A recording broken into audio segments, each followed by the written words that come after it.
Have you ever wondered what happens when someone becomes too proud? What if that someone is a powerful god who controls the rain? This is a story about Indra, the king of the gods and the deity of rain, who became very arrogant because of all the worship and praise he received from people. Indra believed that he alone controlled the forces of nature and that everyone depended on him for their prosperity. Do you think it's good for someone to think they're more important than everyone else? In the village of Vrindavan, the people believed this, too. Every year, they performed a special ritual to make Indra happy, offering him their respect and asking for plenty of rainfall.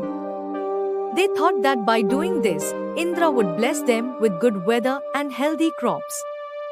Young Krishna, who was very wise even as a child, saw that Indra was becoming too proud. Krishna wanted to teach him a lesson in humility. He suggested to the villagers that instead of worshipping Indra, they should honor Govardhan Hill. This hill gave them grass for their cows, water to drink, and fertile soil to grow their crops.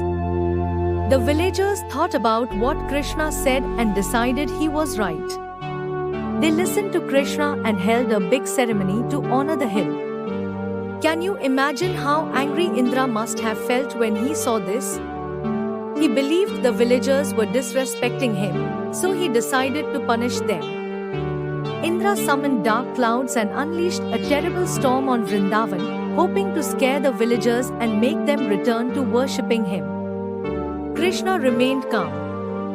He lifted Govardhan Hill with just his little finger and held it high above his head, creating a huge umbrella to protect the village from the storm. For 7 days and nights, Krishna kept the hill raised, shielding everyone from the rain and wind. Indra watched in awe. He realized that his pride had made him foolish and that Krishna's power was far greater than his own.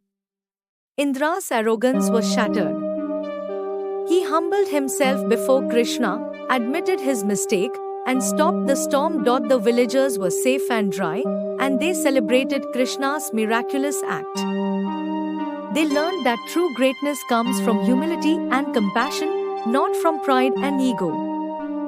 Like, share, and subscribe for more enlightening content on ancient epics.